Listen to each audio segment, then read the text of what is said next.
Bueno, muy buenos días o buenas tardes o buenas noches. Estamos en una nueva entrevista en Voz Media. Esta vez nos acompaña Marta Nercelas. ¿Cómo estás, Marta?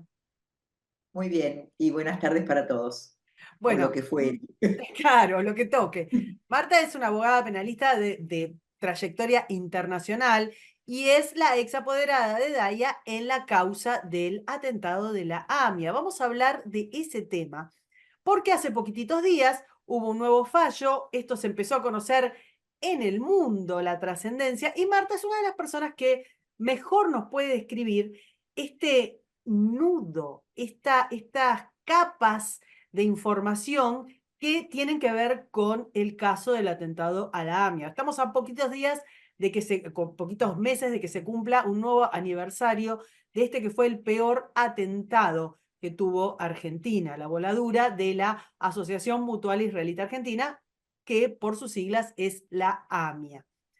Bueno, la justicia concluyó hace muy poquitos días, corregime Marta, yo tengo mis apuntes porque es imposible, Sí, si no, hacerte todas las preguntas que te quiero hacer, concluyó que finalmente tanto el atentado de la embajada, que fue 2 años antes de la AMIA, como el atentado de la AMIA, fueron ordenados por Irán y ejecutados por su proxy, la organización terrorista Hezbollah. Declaró, el atentado fue el 18 de julio del año 94, de 1994, que el crimen era de lesa humanidad y por ende imprescriptible, entiendo yo, y que esto podría ser que se busque justicia internacionalmente. Hasta acá es lo que yo puedo presentar, Marta. Pero, a ver, me gustaría que vos nos expliques qué fue lo que se concluyó el otro día. bueno, para llegar a la importancia que tiene esta resolución, tal vez tenemos que empezar un poquitito antes, nada más que en el año 1994, es decir, muy poquititos días después del atentado, se recibió información de que había un disidente iraní en Venezuela que podría ayudarnos a empezar con la investigación. Él estaba huyendo de las autoridades iraníes porque tenía una pena de muerte, una fatua, la llaman ellos. Así fue que el juez y los fiscales y algunas fuerzas de seguridad viajaron a Venezuela y allí ya encontraron la primera pista. No solamente indicaba que se trataría del brazo armado de Irán, que es el Hezbollah, quienes habrían realizado el atentado, sino que dijo con precisión algunos nombres más. Dijo, si tales personas todavía están en la Argentina y no se fueron inmediatamente después del atentado, no los dejen salir porque son o los autores intelectuales o los partícipes necesarios de ese atentado. Cuando se volvieron a la Argentina, empezaron a buscar y efectivamente algunos eran incluso personal diplomático de la Embajada de Irán en Buenos Aires, otros habían ingresado legalmente y en otros teníamos algunas causas en donde se demostraba que habían estado en la Argentina realizando actividades ilegales, como era, por ejemplo, el tratar de hacer circular dólares falsos, que eran los que se llamaban los superdólares. En aquella época se falsificaban dólares con una precisión y una que eran muy difíciles de detectar que eran falsos, pero se imprimían en Medio Oriente estos dólares. Bueno, con esto se empezó lo que nosotros llamamos la pista internacional dentro del expediente. Fueron muchísimos años de tratar de juntar indicios, de tratar de juntar pruebas. Lo cierto es que se pudo determinar que desde cerca de la Mutual y desde donde había sido estacionada, mejor dicho, la camioneta, Perdóname, eh, Marta, se cortó un segundito cuando hablaste de la camioneta. Dijiste que fue la que se estacionó y que finalmente explotó. exacto. Desde los teléfonos públicos cercanos al lugar de estacionamiento y cercanos a la mutual que finalmente fue la agredida, se hacían llamados a la triple frontera.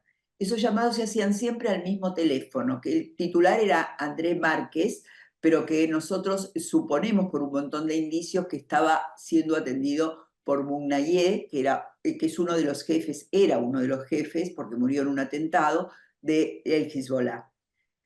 Lo cierto es que desde ese teléfono de la Triple Frontera, inmediatamente que se recibían estos llamados, se triangulaban al Líbano o a Irán, a teléfonos que sabemos que pertenecen al Hezbollah, agentes del Hezbollah. Es decir, que se empezó a reconstruir todo el recorrido que había hecho tanto el grupo operativo que ingresó el 1 de julio, y lo sabemos por diferentes movimientos que fueron acreditados en la causa, y que se fue de nuestro país 2 horas antes del atentado. El último llamado lo hacen desde el Aeroparque a ese teléfono de la Triple Frontera.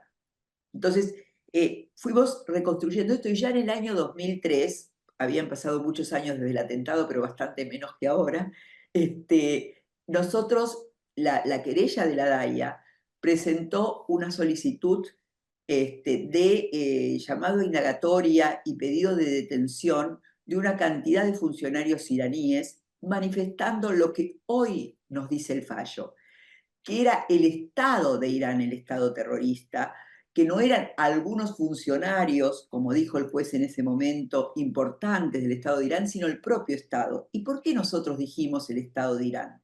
Porque estos funcionarios que fueron identificados como quienes planificaron, financiaron y dieron la orden que se cometiera el atentado eran el presidente, sus ministros, Poder Ejecutivo, y el Poder Legislativo de Irán, es decir, los representantes máximos de los dos poderes del Estado. O sea, que no estamos hablando de algunos funcionarios que un día se les ocurrió poner una bomba en la Argentina, sino estamos hablando de un Estado que decide con sus máximas autoridades de sus dos poderes esenciales, decide que se colocara esta bomba en este lugar y con esta precisión. Pudimos hasta determinar dónde se realizó la reunión, quiénes asistieron, que un jeque que hacía muchos años que estaba en la Argentina y que estaba siendo mirado por nuestra inteligencia porque siempre hablaba del tema del ataque a los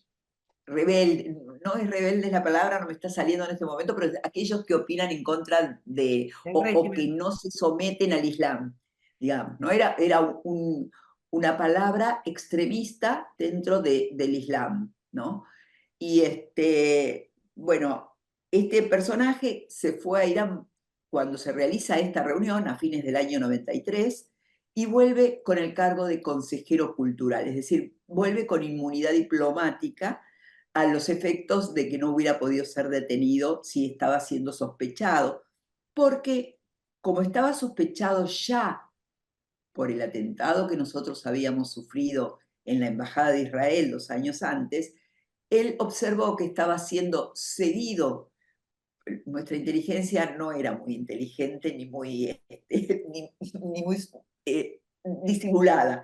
Lo cierto es que él vio cuando le sacaron una foto intentando comprar una camioneta parecida a aquella que explotó en la AMIA. Y ahí es cuando viaja a Irán y cuando vuelve con inmunidad diplomática.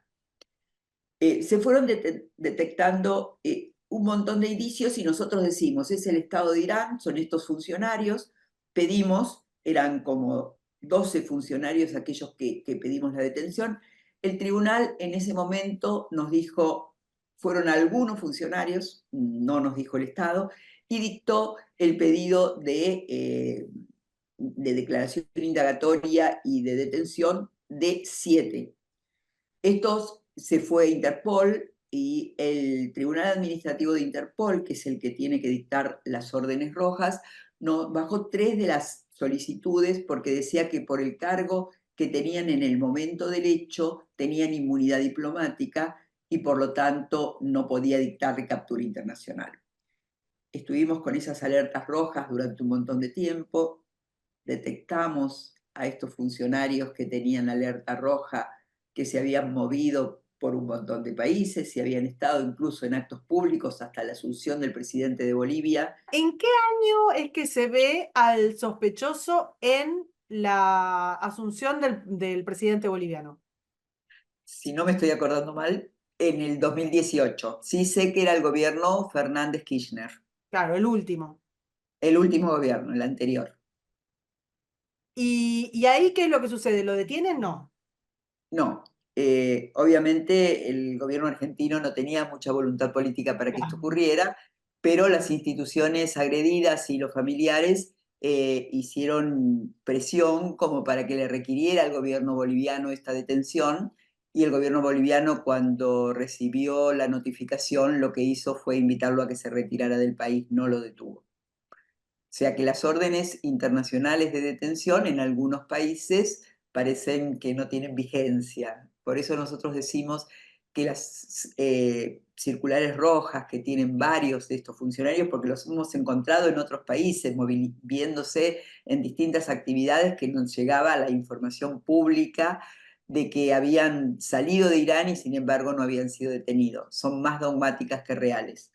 En rigor de verdad, a esto también le hizo mucho daño el pacto que firmó el Poder Ejecutivo argentino con Irán, porque obviamente en Interpol se piensa que los gobiernos están en conversación para solucionar el conflicto, con lo cual también ha perdido entidad moral estas circulares rojas, aunque no fueron anuladas, pero perdieron la potencia que deberían tener. Antes de entrar a esto, te quiero consultar, quiero ir un poquito para atrás, como para que quienes no están empapados en esta causa, insisto, esta causa es complejísima, Ujú. entiendan, digamos, cuál fue el derrotero, porque vos decías, bueno, rápidamente se supo que había una pista, como se la denominó, iraní. Pero eso fue lo primero que se investigó, o sea, esa fue con la justicia argentina, ¿fue la pista iraní la primera que investigó? En cuanto ocurrió el atentado, Argentina, pese a que había tenido 2 años antes otro atentado, realmente me da vergüenza decirlo, pero fue como ignorado. La Corte Suprema Argentina no investigó el atentado contra la embajada hasta que no ocurrió AMIA. Prácticamente no se había hecho más que los movimientos formales en una investigación, pero no se había procurado tirar de ese ovillo para saber quiénes fueron y qué hicieron. Con lo cual, cuando llegó el 94, estábamos exactamente con la misma falta de recursos, la misma falta de inteligencia. El servicio de inteligencia se dedicaba más a espiar lo que estaban haciendo los opositores o directamente a hacer negocios Un que averiguar clásico de la si inteligencia argentina. lamentablemente, con lo cual no teníamos ninguna información de inteligencia, pese a que había habido movimientos que debieron ser detectados, porque hubo muchísimos movimientos previos al atentado, desde el traslado con pasaportes diplomáticos de más de 16 personas, que además esos pasaportes tenían número correlativo, con lo cual su falsedad era muy fácil de detectar.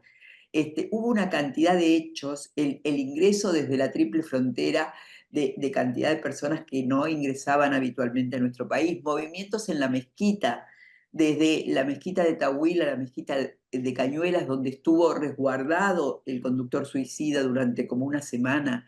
Es decir, había que si hubiera habido alguien atento a lo que estaba sucediendo, hubiera sido muy fácil saber que algo estaba pasando.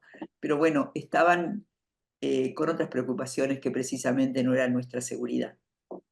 Entonces, cuando sucede el atentado, inmediatamente se le pidió colaboración a Israel, pero no para la investigación, se le pidieron a los rescatistas iraníes, perdón, israelíes, porque nosotros ni siquiera sabíamos buscar entre los escombros si había gente con vida. Realmente a mí me emocionó en el juicio oral que tuvimos escuchar a estos rescatistas que nos contaban cómo dejaron inmediatamente sus tareas, sus trabajos, porque los rescatistas tienen una vida normal en Israel, hacen una actividad de lo que fuere, de plomeros, albañiles o médicos, de lo que se ganan la La vida. vida Y común. claro, cuando suceda, como nuestros bomberos voluntarios, una cosa así parecida, cuando le dan la alarma, dejan todo y se vinieron a la Argentina prácticamente sin despedirse ni de su familia. Llegaron rápidamente acá y uno de los rescatistas encontró el hueco en la vereda donde había estallado la camioneta. Es decir, removiendo escombros, se vio donde estaba el lugar donde estalló la camioneta. Y entonces, parándose en ese lugar, dijo, la camioneta explotó aquí, el motor búsquenlo por allá. Entonces, entre medio de los escombros nos indicó el lugar exacto donde 2 días después, creo que fue, se encontró el motor de la camioneta que había estallado. Desde esa camioneta que tenía el número de su block, es donde se empieza la primera búsqueda de datos para saber quiénes fueron. Después recibimos esa información de que en Venezuela estaba este disidente, que nos da otra pista. Después empiezan a despejar algunas dudas sobre quién era el embajador de Irán en la Argentina. El embajador de Irán en la Argentina ya había tenido un conflicto en España, había sido echado de España por, o sea que nunca debió haber tenido el placet Claro. en Argentina.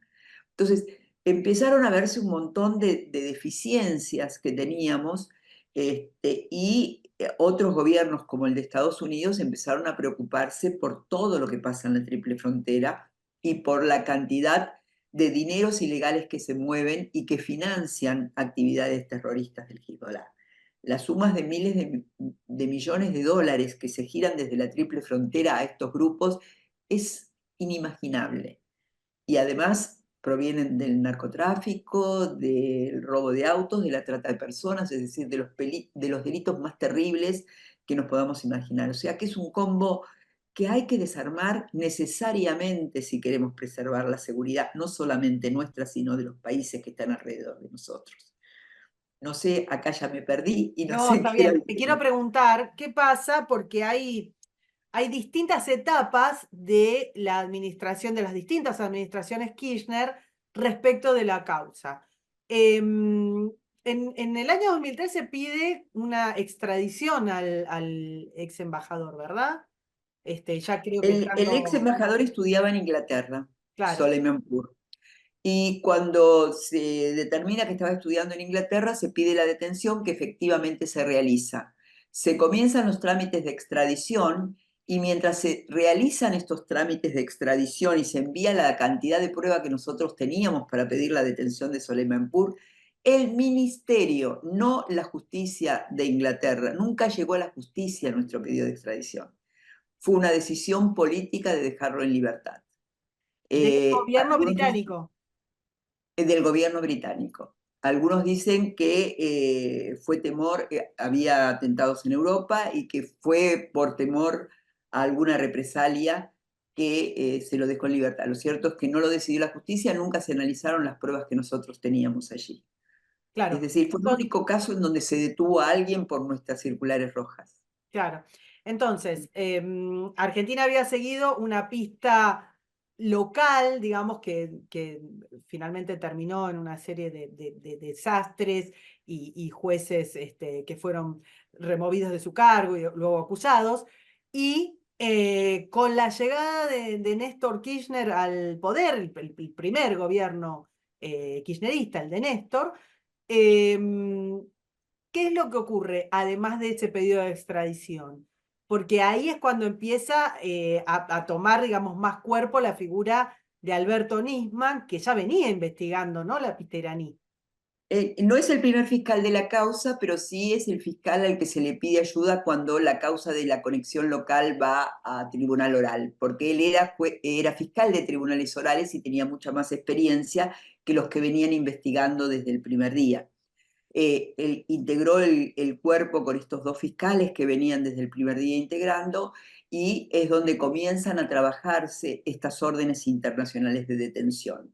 En el primer gobierno, o sea, el de Néstor Kirchner, a nivel internacional, él respaldó nuestras solicitudes de detención e incluso en cada una de las asambleas de Naciones Unidas le pedía a Irán que colaborara porque Irán directamente no nos recibía los exhortos.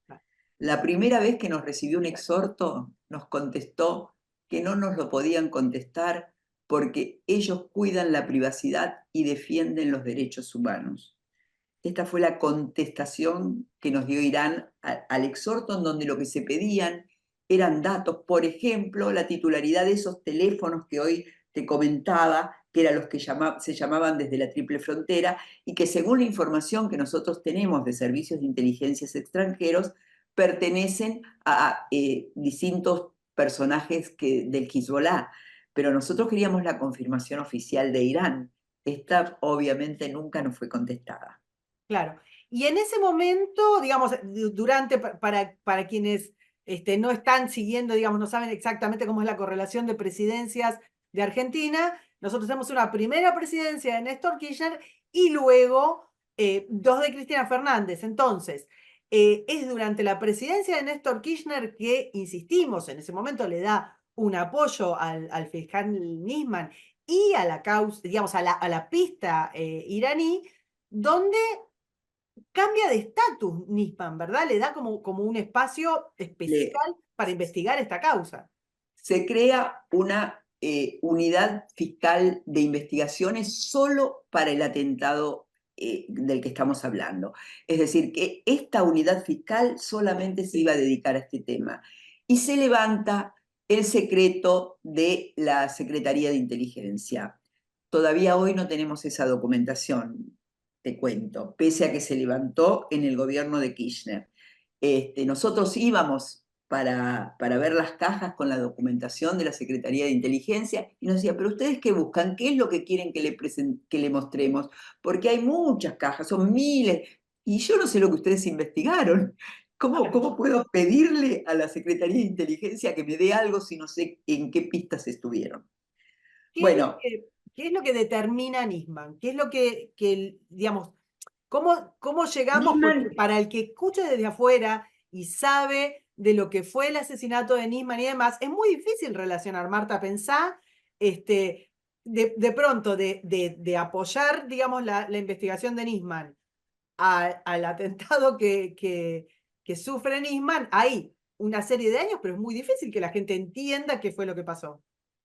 Nisman, como fiscal de la unidad AMIA, profundiza las pistas, es decir, no ingresa material nuevo porque ya estaba todo en la causa. Lo que él hace es profundizarlo, logra tener datos de toda Latinoamérica, porque el problema de la infiltración iraní no es solamente en Argentina.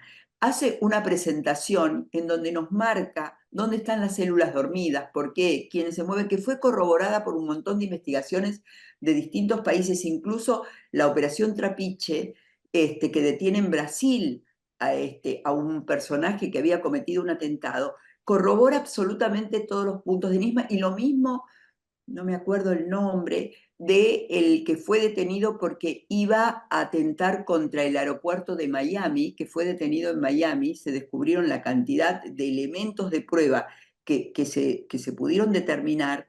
Eran todas lugares, casas seguras, pies telefónicos, todos que habían sido señalados por Nisman en su investigación anterior.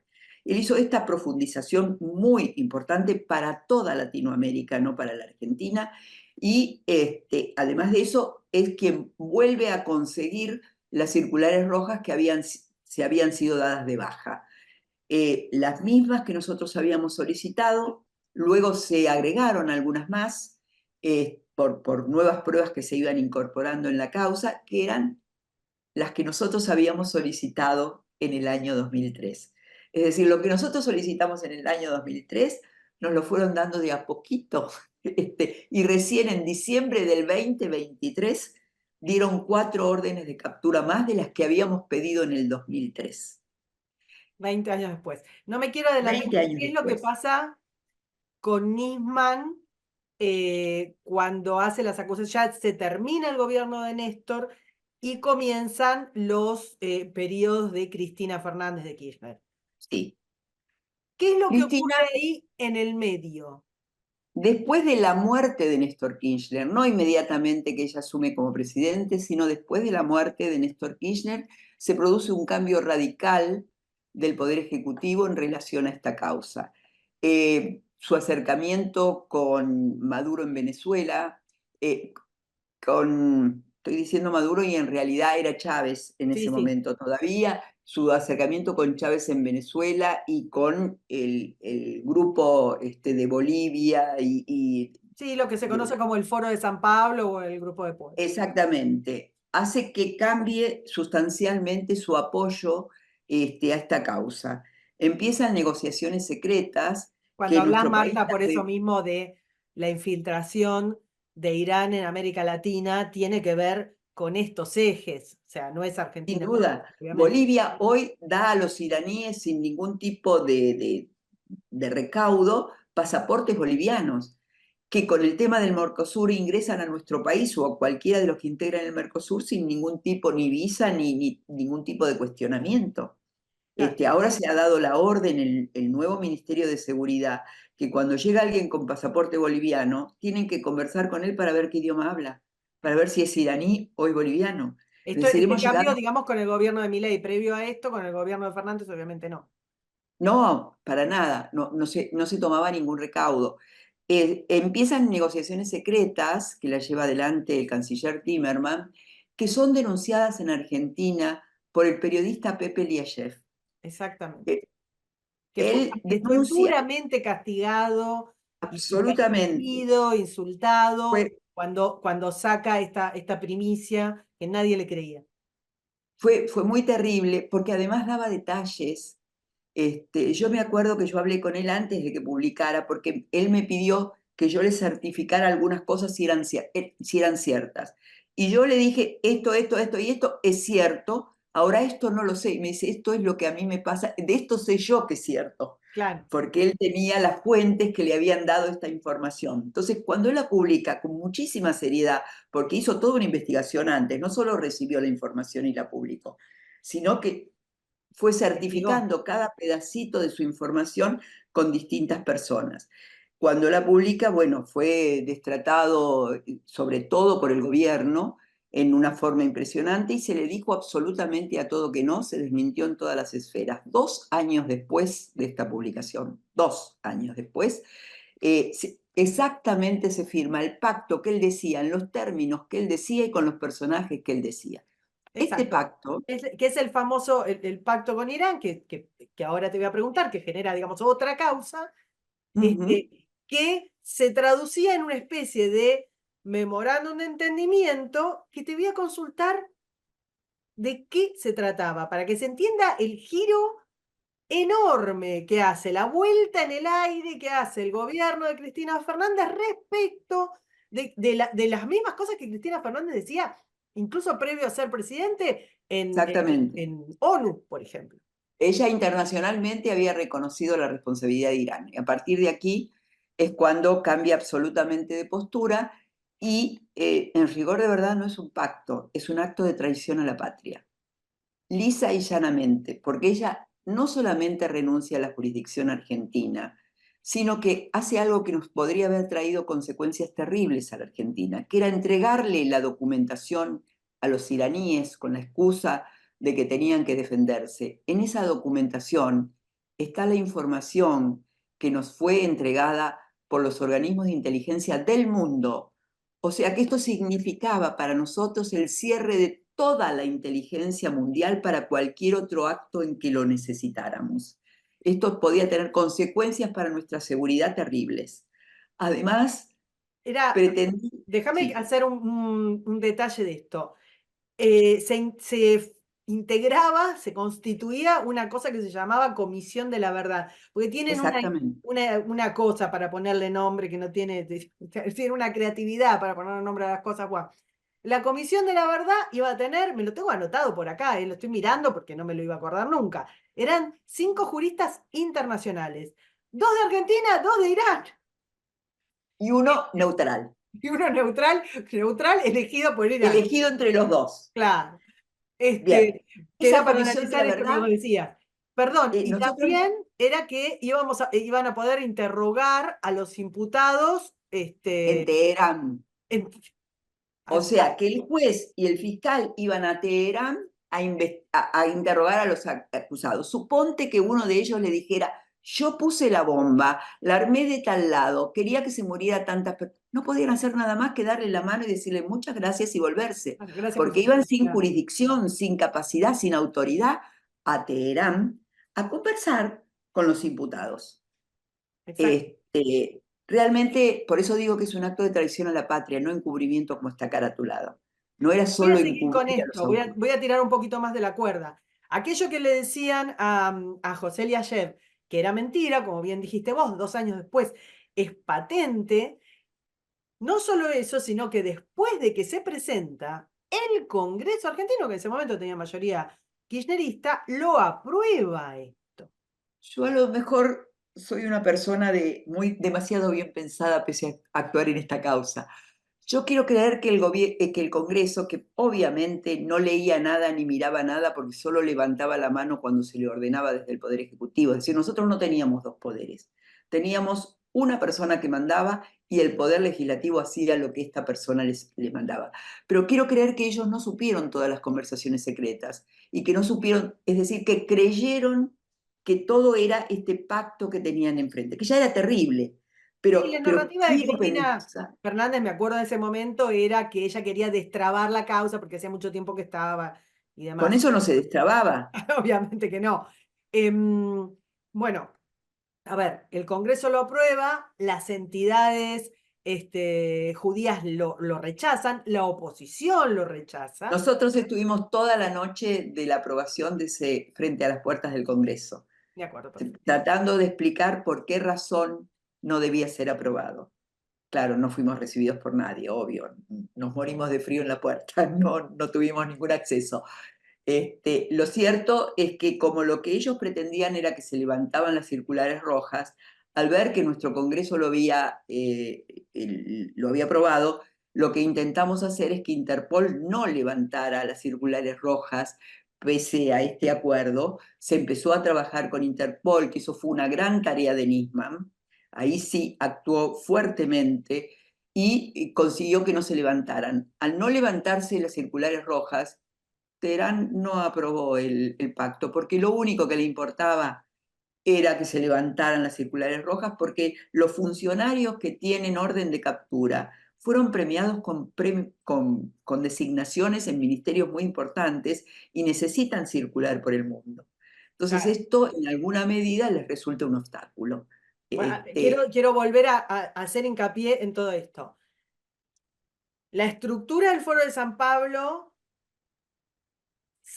pide, de alguna manera, por, por el destrabe de estas causas, a solución de que aquellos funcionarios iraníes que tenían las circulares rojas dejaran de tenerlas. En ese marco exactamente, se hace el pacto que lo que, digamos, que su función, que su propósito último era levantar estas circulares, más allá de la narrativa kirchnerista alrededor de todo esto, y como no se hacen, a pesar de que el Congreso argentino lo había aprobado, es Irán el que no lo aprueba. exactamente. ¿Qué pasa en ese momento entonces con Nisman? ¿Qué es lo que hace Durante un tiempo, Durante un tiempo, Nisman, pese a que estaba en contra del pacto y que entendía que no podía ir él y el juez a Teherán a interrogar, no había visto, o por lo menos no nos comentó, que esto le pareciera un delito. Luego empezó a investigar, escuchó conversaciones, vio la coincidencia sobre todo de Delía, Delía, bueno, no sé si es Delia necesario, es es un personaje, digamos, de segundo orden, de de esos segundo orden, pero personajes que ha que hecho pululan alrededor del kirchnerismo. lo que hacen el trabajo sucio del kirchnerismo. Fueron intervenidos sus teléfonos y de las conversaciones telefónicas se fue a empezar y entonces él entiende que acá el pacto respondía a un encubrimiento de los que habían cometido el atentado.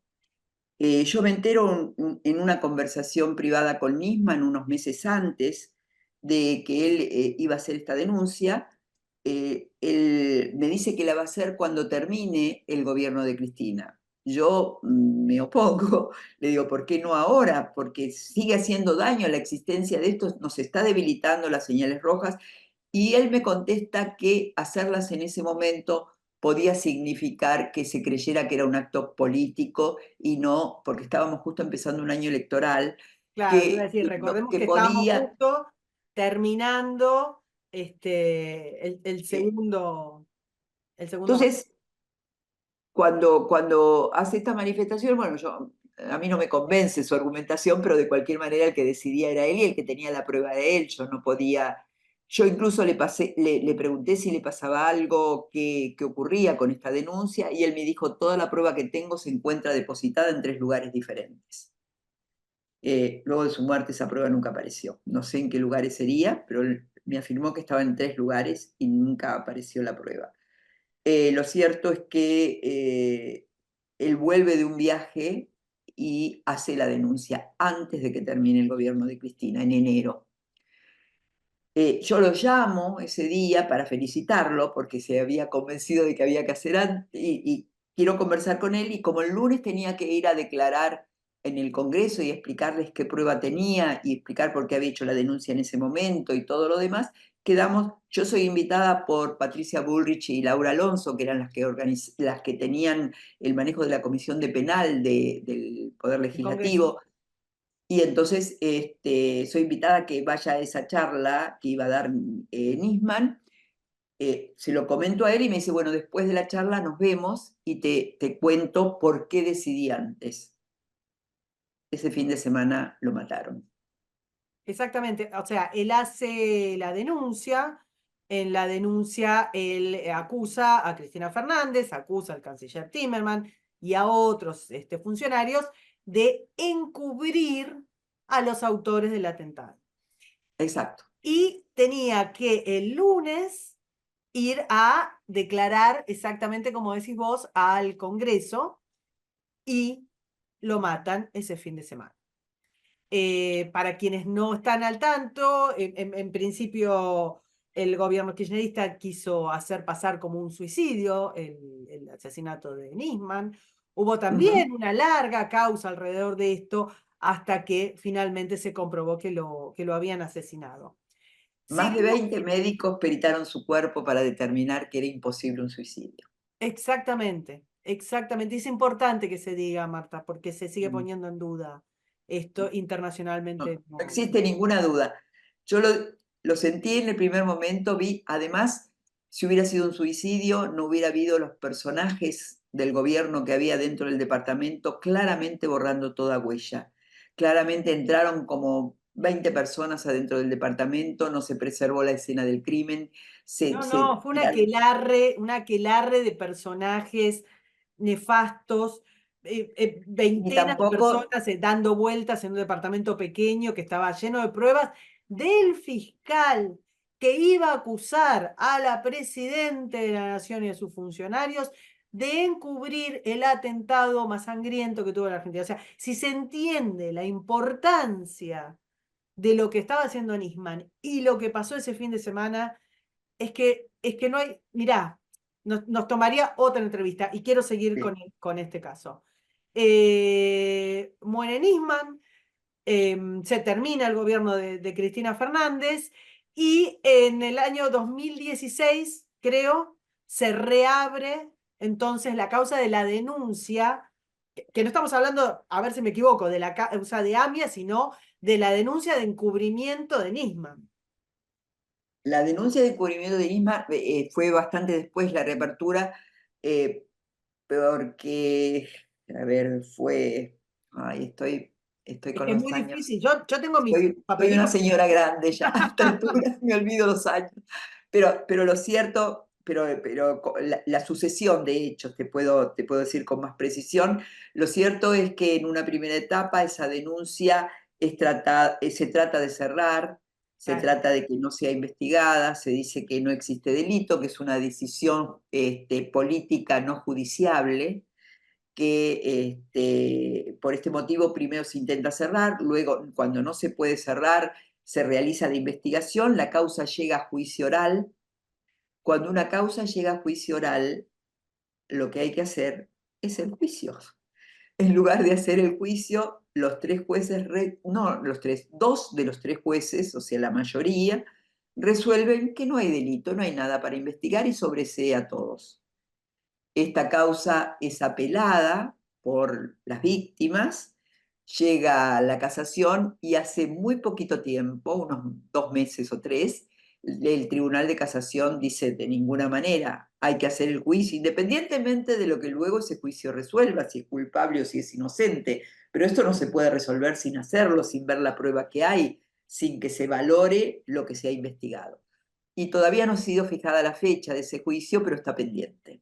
Y ese juicio es el juicio, para separar y para que se entienda, porque de la cantidad de cosas que tiene este caso, ese juicio es el juicio que lleva a Cristina Fernández como acusada, es uno de los tantos juicios que tiene Cristina Fernández, el Exactamente. que lleva a Cristina Fernández acusada del delito de querer encubrir el atentado.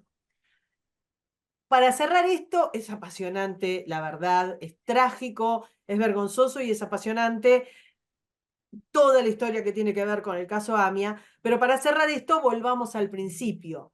¿Qué es lo que dijo Casación ahora del caso AMIA? Que no es el caso del juicio que va a Del pacto. comenzar, del juicio del pacto, que por supuesto vamos a estar informando, y de vuelta te voy a molestar, Marta, para contarnos los pormenores, Perfecto. pero volvamos entonces ahora a qué es lo que se dijo hace días nomás, la semana pasada, respecto del caso AMIA.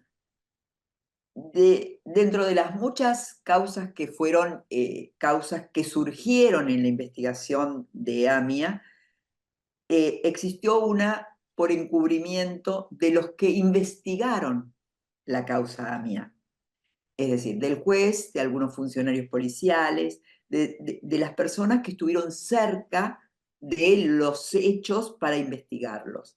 Esta causa se hizo el juicio oral, se condenaron a algunos, se absolvieron a otros y llegó al Tribunal de Casación. En el Tribunal de Casación, algunos de los imputados pidieron la prescripción de su delito, porque los delitos eran incumplimiento de deberes de funcionario, eran delitos que tienen penas más pequeñas y por lo tanto en nuestro país el tiempo de la pena es el que te determina el momento en que el Estado pierde la posibilidad de punirte por ese delito. Es decir, Claro. si nosotros qué sé yo, hablamos de un delito que tiene una pena máxima de 6 años, si a los 6 años el Estado no te pudo condenar, cae su capacidad para condenarte. Entonces, los imputados pidieron la prescripción y ahí es donde el Tribunal de Casación les dice no, no puede prescribir porque es un delito de lesa humanidad, que lo había declarado ya el juez de la causa AMIA. En el año 2006, que si mal no me equivoco, dijo esto es un delito de lesa humanidad y por lo tanto todos los delitos que circulan en su alrededor son imprescriptibles. En este fundar por qué es un delito de lesa humanidad, los miembros del Tribunal de Casación adentran en cómo sucedieron los hechos y ahí nos dan la razón aquel escrito que en el año 2003 nosotros habíamos presentado. Aquí estos funcionarios representaban al Estado. Quien decidió el atentado fue el Estado de Irán. El Estado de Irán es un Estado terrorista. Y estos personajes que tienen orden de captura lo tienen por un atentado y en representación de su país, de Irán. No son 10 personas aisladas y sueltas que Exactamente. decidieron atentar contra el país. Lo más maravilloso, les decía, a mí me pasaron muchas cosas en estos 30 años. Esta para mí no es una causa más de las muchas que he tenido. Es una causa que no la puedo pensar, por eso hasta me equivoco y me trabo, porque se me juntan emociones, angustias, lágrimas de víctimas. Recuerdo cada una de las historias particulares de las 85 víctimas de AMIA. Me resulta imposible eso sacármelo de la cabeza. Pero una de las cosas que me emocionó por este fallo fue la llamada de un expresidente de Daya, alguien que estuvo horas al lado mío tratando de ver qué podíamos hacer, qué más podíamos aportar. Estuvo bancándome en el juicio oral, que fue muy terrible, nos amenazaron, fue muy difícil esos años de juicio y él estuvo muy cerca mío en esos años y me llamó llorando. Me dijo al fin, 20 años después, porque él se acordaba que fue en el 2003, están diciendo lo que nosotros decíamos, que es un Estado terrorista, que estos fueron los culpables, que está totalmente acreditado en la causa esto que estamos manifestando. Y realmente ahí yo sentí que todo valió la pena. Te quiero hacer las... Es muy emocionante lo que contás Mm. y es muy emocionante para todos los argentinos por lo que implicó el atentado y por lo que implicó la cantidad de injusticia de impunidad y de manoseo que se hizo, que la política hizo con este atentado. Em, Ahora está declarado por el máximo tribunal penal que tenemos que eh, el atentado que mató a 85 personas, que dejó a tantas personas heridas, que fue tan grave, 30 años después está acreditado y la justicia argentina dice, ok, esto fue Irán, lo ejecutó Hezbollah, es un crimen que no prescribe porque es de lesa humanidad. ¿Qué es lo que lo que pasa en el mundo ahora? Porque yo te quería consultar respecto de si ahora se puede ir o no a la Corte Penal Internacional, si están las herramientas jurídicas para que esto, digamos, se persiga en la Corte Penal Internacional, si esto lo puede hacer Argentina, si esto lo pueden hacer las víctimas o las asociaciones. ¿Cómo sigue esto para Argentina y para Irán y para el resto del mundo? Uno de los votos del fallo hace algunas propuestas. Nos habla de la Corte Penal Internacional, habilita a las víctimas, o no las habilita en realidad, sino que reconoce que las víctimas estarían habilitadas incluso para iniciar acciones de daños y perjuicios contra Irán, para que se responda con los bienes que existen en el mundo del Estado de Irán por el daño causado. Afirma que deberíamos nosotros aprobar el juicio en ausencia. ¿Por qué es tan importante el juicio en ausencia? Porque nunca nos van a entregar a los iraníes, nunca vamos a tener dentro de nuestro país sentaditos en el banquillo de los acusados a estas personas respecto de las cuales hay tanta prueba que indican que fueron los autores del hecho. Pero lo que sí podemos darles a las víctimas, no sé si es un consuelo, pero por lo menos es una respuesta de la verdad, es que sepan las pruebas que hay, es decir, que en un juicio oral puedan ver por qué decimos que es Irán, por qué decimos que son estas personas, cuáles son los elementos, no es un capricho de una tarde que nos pareció que Irán pintaba como autor del atentado, sino que hay una cantidad de elementos tan importantes que nosotros creemos que tenemos la obligación de que en un juicio las víctimas las vean. Sería más un juicio de la verdad que un juicio por la justicia, pero por lo menos ese derecho lo tienen que tener. Creo que esto eh, que dice el propio fallo es muy importante. Internacionalmente, ¿qué sanciones le podrían corresponder a Irán? Yo creo que tendrían, yo siempre me quejé porque decía que nuestro Poder Ejecutivo iba a las asambleas de Naciones Unidas a manifestar que Irán nos ayude y a pedir colaboración para que Sí, del que atentó. lográramos avanzar. Pero yo decía, esta asamblea es absolutamente deliberativa. Lo que el Estado argentino debería hacer es recurrir a los organismos internacionales operativos, conseguir embargos contra Irán, es decir, conseguir represalias internacionales en contra del Estado terrorista. Porque si seguimos declamando, esos se retiran cuando hablan los representantes de Argentina y se dan como por no enterados y no sucede absolutamente nada. Y allí en la Asamblea nadie puede tomar ninguna determinación operativa. Entonces, hay que recurrir a los organismos operativos internacionales para exigir que se tomen algunas medidas. Marta, yo te agradezco muchísimo, la verdad que ha sido una clase magistral que nos has dado respecto de esta intrincadísima causa, con tantas aristas, con tantos personajes, con tanta traición, con tanta impunidad, y que de alguna manera, bueno, va llegando 30 años después, va llegando un poquito de justicia, esperemos que se logre algo por las víctimas y sobre todo porque este Estado terrorista sigue haciendo daño en todo el mundo y te agradezco mucho el tiempo que nos dedicaste. Al contrario, yo te agradezco a vos y ¿sabes por qué? Porque he aprendido de los familiares cuando nos dicen que otra forma de matarlos es olvidarlos. O sea, que esto sirva para que los recordemos. Muchas gracias y muchas gracias a todos por habernos acompañado. Nos vemos en la próxima. Gracias, Marta. De nada, hasta luego.